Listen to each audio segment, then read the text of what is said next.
নমস্কার বন্ধুরা, আমি বিশ্বজিৎ আর আপনারা দেখছেন আমাদের YouTube channel Nifty prediction for tomorrow. শনিবার দিনের ভিডিওতে আপনাদের সাথে শেয়ার করেছিলাম কি, যে যদি দেখা যায় যে ফ্ল্যাট খুলেছে বাজার, তলা সুইং লোটা ব্রেক করেনি বা এই জোনটা ব্রেক করেনি, তাহলে কিন্তু এখান থেকে রিভার্সাল দেখবেন এবং উপরের দিকের জন্য শুট হবে। আর যদি গ্যাপ আপে খুলে যায়, ঠিক এই লেভেলটার উপর যদি কন্টিনিউ সাস্টেন করে, তাহলেও কিন্তু উপরের দিকে যাবেন যতক্ষণ মোমেন্টাম থাকবে। সকালবেলা খুলে কি করেছে, গ্যাপ আপ খুলেছে, খোলার পর দেখতে পেয়েছেন যে এখানে লাইভ হাই হয়েছে, তারপর তলার দিকে কিছুটা রিট্রেস করেছে। বলেছিলাম যে রিট্রেস করতেও পারে, যতক্ষণ না এই লেভেলটা ভাঙবে ততক্ষণ কিন্তু এখান থেকে রিভার্সাল সাইন দিলে উপরের দিকের জন্য উঠে যাবে। তাই কিন্তু হয়েছে, উপরে খোলার পর তলার দিকে এসছে। ঠিক এই জায়গাটা দেখে আপনারা আশা করছি বুঝতে পারছেন যে এই জায়গাটার মধ্যে একটা ছোট্ট মুভ কিন্তু সুন্দর পাওয়া সম্ভব হয়েছে। আর তারপর আবার একটা ট্রেড বেরিয়েছে ঠিক এই জায়গাটাতে। তারপর আবার একটা ট্রেড বেরিয়েছে ঠিক এই জোনটা। এবং যারা টেকনিক্যালটা জানেন বোঝেন, তারা নিশ্চয়ই বুঝতে পারছেন যে কোথায় রিভার্সাল পেয়েছেন এবং কি দেখে অ্যাকচুয়ালি বাই করা সম্ভব। তারপরে কিন্তু এখান থেকে কি হয়েছে, নয়েজ সৃষ্টি করে দিয়েছে বাজার এবং তলার দিকে ক্রমাগত তলার দিকে পড়েছে। এখানে কিন্তু কোনো রকম ট্রেডিং সেট আপ তৈরি হয়নি, যা তৈরি হয়েছে এখানেই তৈরি হয়েছে। ফার্স্ট এডটাতে ভালো প্রফিট পাওয়া গেছে, সেকেন্ড এডটাতে মোটামুটি একটা প্রফিট পাওয়া গেছে, কারণ আরো ওপর যাবে বলে ভাবছিলাম। কিন্তু যখনই রিভার্স হলো তখন কিন্তু এক্সিট হয়ে যায় ঠিক এই জোনটার কাছাকাছি, 24,600। তারপর কি হয়েছে, তলার দিকে স্ট্রেট এতটা ফল হয়েছে, আবার আস্তে আস্তে করে উপরের দিকের জন্য উঠে গেছে। এখানে টেকনিক্যাল মেনে বাজারে যদি কাজ করেন, তাহলে কিন্তু প্রফিট পাবেনই পাবেন। এবং তার জন্য ওয়েটও করতে হবে, টেকনিক্যালটা জানলে বুঝতে পারবেন যে সঠিক টাইমে কিভাবে ট্রেড করতে হয়, কিভাবে ট্রেড থেকে বা ওভার ট্রেডিং থেকে বিরত থাকতে হয়, সেটাই কিন্তু টেকনিক্যাল শেখায়। এবং তারপর টেকনিক্যালি যেখানে বাই আছে, সেখানে কিন্তু বাই করা সম্ভব। প্রতিটা দিনই আপনাদের সাথে কিন্তু একই জিনিস শেয়ার করি, ঠিক এই লেভেল গুলো ধরে ধরে। এখানে কিন্তু বুঝতেই পারছেন যারা টেকনিক্যালটা শিখেছেন, যে কি দেখে মুভ ধরবেন, কতটা পর্যন্ত ধরবেন, সব কিন্তু ব্যাখ্যা করে দেওয়াই ছিল। সুতরাং টেকনিক্যাল মেনে ফলো করে যদি কাজ করেন, তাহলে কিন্তু প্রফিট হবার চান্সেস বেশি থাকবে, প্রফিটেবল ট্রেডারও আপনি কিন্তু হতে পারবেন। আদারওয়াইজ কিন্তু কোনোদিন লাভ কোনোদিন লস, মার্কেটটাকে যতক্ষণ না বুঝবেন ততক্ষণ পর্যন্ত কিন্তু ট্রেড করে ইনকাম করতে পারবেন না। যাই হোক, আজকের টপিক হচ্ছে নিফটি এবং ব্যাংক নিফটি নিয়ে আলোচনা করবো এবং দেখে নেবো যে মঙ্গলবার দিনের জন্য কিভাবে intraday trading set up plan করা যেতে পারে। দেখতেই পেয়েছেন যেখানে বাজার বন্ধ করেছে সেটা হচ্ছে 24,588। তলার দিকে সুইং লো এর কথা যদি বলেন, ঠিক এই জায়গাটাতে একটা আছে যেটা হচ্ছে 24,572। এটাকেও যদি ব্রেক করে তলার দিকে চলে, তাহলে সেক্ষেত্রে এইখানে একটা সুইং লো আছে আর এই গ্যাপটা কিন্তু পড়ে আছে। সুতরাং যদি তলার দিকে এই সুইং লোটা আগামীকাল যদি দেখেন যে গ্যাপ ডাউনের সঙ্গে খুলেছে, 24,570-72 এই জোনটা ব্রেক করে দিয়ে কন্টিনিউ সাস্টেন করছে, তাহলে কিন্তু তলার দিকে এত দূর পর্যন্ত টার্গেট আপনারা পেতেই পারেন। আবার এটাও হতে পারে যে ফ্ল্যাট খুলে কিছুটা উপরের দিকে যাওয়ার চেষ্টা করলো, কিন্তু দেখলেন যে 24,620 বা 640 এই জায়গাটা আর ব্রেক করতে চাইলো না। সেক্ষেত্রে গ্যাপ আপ যদি খোলেও উপর থেকে যদি আর না সাস্টেন করে, সেক্ষেত্রে রিভার্সাল সাইন দেখলে শর্ট করতে পারেন, স্ক্যালপিং ট্রেড বেরোবে ঠিক এই জোনটার কাছাকাছি পর্যন্ত, যেটা হচ্ছে 24,572। যারা বিগিনার্স আছেন তারা এই জোনটার মধ্যে ট্রেড করতে যাবেন না, ফাইনালি এই লেভেলটাকে ব্রেক হতে দেবেন যেটা হচ্ছে 24,572। তাহলে কিন্তু স্ট্রেট মোমেন্টাম পাবেন আপনারা 24,487, 80 এই জোনটার কাছাকাছি পর্যন্ত। এবার উপর থেকে যখন তলার দিকে পড়বে, সেক্ষেত্রে বাজারের মধ্যে যতক্ষণ মোমেন্টাম থাকবে ততক্ষণই কিন্তু ট্রেডটাকে হোল্ড করবেন, কারণ অপশন বাইং এর ক্ষেত্রে মোমেন্টামটাই হচ্ছে মেন। মোমেন্টাম যেখানে গিয়ে লস হবে সেখানে গিয়ে একবারে এক্সিট হয়ে যেতে হয়, কারণ নয়েস যদি বাজারের মধ্যে চলে আসে, টার্গেট যদি আপনার ফুল ফিলও হয়, তাহলেও কিন্তু অপশনের প্রাইস বাড়তে থাকবে না। সুতরাং কি হবে, অপশনের প্রাইস ডিটোরিয়েট করবে, তখন এখানে কিন্তু থিটার এফেক্ট দেখা যায়। আর তার ফলে কি হয়, বাজারের মধ্যে কিন্তু যারা ট্রেডার ট্রেড করতে আসেন, ডাইরেকশন ঠিক থাকা সত্ত্বেও কিন্তু ট্রেড করতে পারেন না, লসে কিন্তু কনভার্ট হয়। সুতরাং মোমেন্টামটাকে ক্যাচ করার চেষ্টা করবেন। 24,572 এর তলায় যদি গ্যাপ ডাউনে খোলে বা ফ্ল্যাট খোলে, বা যদি দেখেন যে গ্যাপ আপ খুলেছে কিন্তু 24,618-20 এই জায়গাটা ব্রেক করেনি, সেক্ষেত্রে রিভার্সাল সাইন দেখলে স্ক্যালপিং ট্রেড বেরোবে 24,572 পর্যন্ত।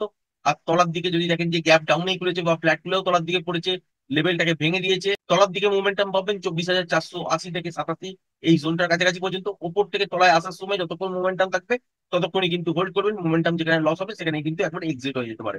এবার যদি দেখা যায় যে গ্যাপ আপ ওপেন হয়েছে 24,618 এই লেভেলটার উপরে এবং কন্টিনিউ সাস্টেন করছে, বা ফ্ল্যাট খুলে দেখলেন যে তলার দিকে আর 24,572 এই জোনটার ব্রেক করেন, সেক্ষেত্রেও কিন্তু এখান থেকে রিভার্সাল পেলে স্ক্যালপিং বেরোবে এত দূর পর্যন্ত, যেটা হচ্ছে 24,618। এর মধ্যে যদি স্ক্যালপিং ট্রেড পেলেন ভালো। আর যারা বিগিনার্স আছেন তারা এই লেভেলটাকে ব্রেক করে কন্টিনিউ সাস্টেন হতে দেবেন। যদি গ্যাপ আপে খুলে যায় বা তলার দিকে ফ্ল্যাট খুলে আবার যদি উপরের দিকে এই সুইং লো হাইটাকে ব্রেক করে, সেক্ষেত্রে প্যাটার্ন ওয়াইজ যখন ব্রেক করবে, সেক্ষেত্রে আপনারা এর উপরে একটা ট্রেড ধরতে পারেন। টার্গেট হচ্ছে ঠিক এই লেভেলটার কাছাকাছি পর্যন্ত, যেটা লাইভ হাই হয়ে আছে 24,635 এই জায়গাটা। আর এখান থেকে দেখতে হবে যে মোমেন্টামের সঙ্গে কতটা চলছে। যতক্ষণ মোমেন্টাম থাকবে ততক্ষণই কিন্তু হোল্ড করবেন, যেটা বারবার আপনাদের সাথে শেয়ার করি। আজকের দিনও দেখেছেন, যতবার মোমেন্টাম ছিল ততবারই কিন্তু ট্রেড করা সম্ভব হয়েছে এবং নতুন নতুন হাইও দেখতে পেয়েছেন। এইরকমই কিন্তু এইখান থেকেও হতে পারে। যদি দেখা যায় যে এখান থেকে মোমেন্টাম পেয়েছেন তো হোল্ড করবেন, যেখানে গিয়ে লস হচ্ছে মোমেন্টাম সেখানে গিয়ে একবার এক্সিট করে দেবেন, কারণ উপরের দিকে আমাদের হাতে কিন্তু কোনো লেভেল নেই। এবার ব্যাংক নিফটি তো বন্ধুরা একই ধরনের সিচুয়েশন দেখতেই পেয়েছেন।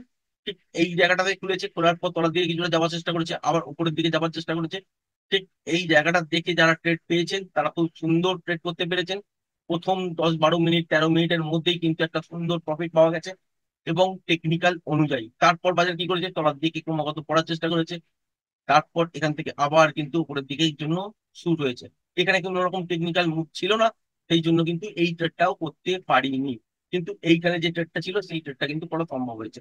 তারপর দেখতে পেয়েছেন বাজার কিন্তু আর ইন্টারেস্ট দেখায়নি, এখান থেকে কিন্তু তলার দিকের জন্য আবার ক্রমাগত উঠতে শুরু করছে। যেখানে গিয়ে বন্ধ হয়েছে সেটা হচ্ছে 52,484 এই জায়গাটা। এবার যদি কালকের দিনের রেঞ্জের কথা বলেন তাহলে ঠিক এই সুইং লোটা তলা থেকে এই সুইং হাইটা, এইটা হচ্ছে একটা বাজারের রেঞ্জ। যদি দেখেন যে গ্যাপ আপে খুলেছে, কিন্তু দেখলেন যে 52,659 ষাট এই যে জোনটা আছে এইখানে আর ব্রেক করে সাস্টেন করেনি, সেক্ষেত্রে গ্যাপ আপে খোলা সত্ত্বেও যদি সাস্টেন না করে এখান থেকে রিভার্সাল পাবেন এবং শর্ট করতে পারেন। ফার্স্ট টার্গেট হিসেবে রাখতে পারেন এই সুইং লোটা পর্যন্ত, যেটা হচ্ছে 52,420। আর এখানে এসে দেখতে হবে যে মোমেন্টাম আছে কিনা। মোমেন্টাম যদি থাকে তাহলে ট্রেডটাকে হোল্ড করুন তলার দিকে এই সুইং লোয়ের কাছাকাছি পর্যন্ত। আর যদি দেখা যায় যে মোমেন্টাম নেই তাহলে এখানে গিয়ে একবার স্কোয়ার আপ করে নেবেন। তারপর প্যাটার্ন ওয়াইজ যদি লেভেলটাকে আবার ব্রেক করে সেক্ষেত্রে আবার শর্ট করতে পারেন। নেক্সট টার্গেট কিন্তু এতদূর পর্যন্ত পেতে পারেন। এবার যদি দেখা যায় যে গ্যাপ ডাউন খুলেছে, খোলার পর দেখলেন যে ঠিক এই সুইং লোটা আর ব্রেক করেনি, যেটা হচ্ছে 52,150, যদি ব্রেক না করে তাহলেও এখান থেকে আপনারা রিভার্সাল দেখতে পাবেন এবং রিভার্সাল সাইনটা পাওয়ার পরই এখান থেকে কিন্তু ট্রেড নিতে পারেন উপরের দিকের জন্য এবং টার্গেট হিসাবে এত দূর পর্যন্ত রাখতে পারেন, যেটা হচ্ছে 52,661। তলা থেকে ওপর অব্দি যাওয়ার সময় যতক্ষণ মোমেন্টাম থাকবে ততক্ষণই কিন্তু হোল্ড করবেন। মোমেন্টাম যেখানে গিয়ে লস হবে সেখানে গিয়ে একবার এক্সিট হয়ে যাওয়ার চেষ্টা করবেন, কারণ মোমেন্টামের সঙ্গে ট্রেড করলে আপনি কিছু পয়সা দেখতে পাবেন। তারপর যদি নয়েজ চলে আসে প্রিমিয়াম ডিকে হবে, আর প্রিমিয়াম ডিকে হলে আপনার কিন্তু অপশনের প্রাইসটা পড়তে শুরু করবে। সুতরাং যতক্ষণ মোমেন্টাম থাকবে ততক্ষণই কিন্তু হোল্ড করবে। ইনিশিয়ালি যদি টার্গেটের কথা বলেন এখানে একটা সুইং হাই আছে, যেটা হচ্ছে 52,800 কাছাকাছি। তার মানে যদি দেখা যায় যে গ্যাপ আপে খুলেছে বা ফ্ল্যাট খুলে উপরের দিকে যাওয়ার চেষ্টা করেছে, এই সুইং হাইটা ব্রেক করে দিয়েছে যেটা হচ্ছে 52,664, তাহলে 52,800 এইখানে অব্দি আপনারা একটা টার্গেট পাবেন। এবং এর উপরে যতক্ষণ চলতে থাকবে ততক্ষণই কিন্তু আপনারা মোমেন্টাম পাবেন। সেক্ষেত্রে 53,100 150 পর্যন্ত মোমেন্টামের সঙ্গে যেতেই পারে। যতক্ষণ থাকবে মোমেন্টাম ততক্ষণই কিন্তু হোল্ড করার চেষ্টা করবেন। মোমেন্টাম যেখানে লস সেখানে কিন্তু একবার এক্সিট হয়ে যাওয়ার চেষ্টা করবেন, কারণ অপশন বাইং এর ক্ষেত্রে লাগে হচ্ছে মোমেন্টাম। মোমেন্টাম যতক্ষণ থাকবে ততক্ষণ ট্রেডটার মধ্যে আপনি প্রফিটেবল থাকবেন। মোমেন্টাম যেখানে লস হবে এবং নয়েজ চলে আসবে সেখানে থিটার এফেক্ট শুরু হবে। আর থিটার এফেক্ট শুরু হয়ে গেলে কিন্তু অপশনের প্রাইসটা ডিকে হবে, মানে প্রিমিয়ামটা ড্রপ হবে। প্রিমিয়াম ড্রপ হয়ে গেলে আপনাদের কিন্তু যে প্রাইসে কিনেছেন সেখান থেকে তলার দিকেই আলটিমেট চলে যেতে শুরু করবে বা ডিটোরিয়েট হতে শুরু করবে। সুতরাং মোমেন্টামের সঙ্গে ট্রেড করা শুরু করুন এবং মোমেন্টামটা ফলো করার চেষ্টা করুন। কোথা থেকে মোমেন্টাম আসছে, কেন আসছে, কতক্ষণ পর্যন্ত থাকবে সেটা ফলো করে কাজ করার চেষ্টা করবেন। এবার যদি দেখা যায় যে তলার দিকে গ্যাপ ডাউনে খুলেছে বা ফ্ল্যাট খুলেছে, খুলে তলার দিকে এসেছে, বা দেখলেন গ্যাপ আপ খুলেছে আর এই সুইং হাইটা ব্রেক করতে পারেনি, তাহলেও কিন্তু এখান থেকে রিভার্সাল সাইন দেখলে তলার দিকের জন্য ট্রেড করতে পারেন। যতক্ষণ মোমেন্টাম তলার দিকে থাকবে ততক্ষণ পর্যন্ত আপনারা একটা ট্রেড হোল্ড করতে পারেন এবং স্ক্যালপিং আকারেই কিন্তু ট্রেডটা বেরোবে। এবার যদি দেখা যায় যে গ্যাপ ডাউনে খুলেছে আর এই সুইং লোটা ব্রেক করে দিয়েছে, যেটা হচ্ছে 52,200 150, ঠিক এই জায়গাটা যদি দেখেন যে ব্রেক করে দিয়েছে, এই জোনটা ব্রেক করে কন্টিনিউ মর্নিং থেকে সাস্টেন করছে, সেক্ষেত্রে তলার দিয়ে কিন্তু আপনারা 51,800 এই জায়গাটার কাছাকাছি পর্যন্ত টার্গেট পেতে পারেন। আশা করি ভিডিওটা পছন্দ হয়েছে। ভিডিওটা যদি পছন্দ হয়ে থাকে চ্যানেলটাকে অবশ্যই লাইক শেয়ার সাবস্ক্রাইব করবেন। আজকের ভিডিওটা এই পর্যন্তই। ধন্যবাদ।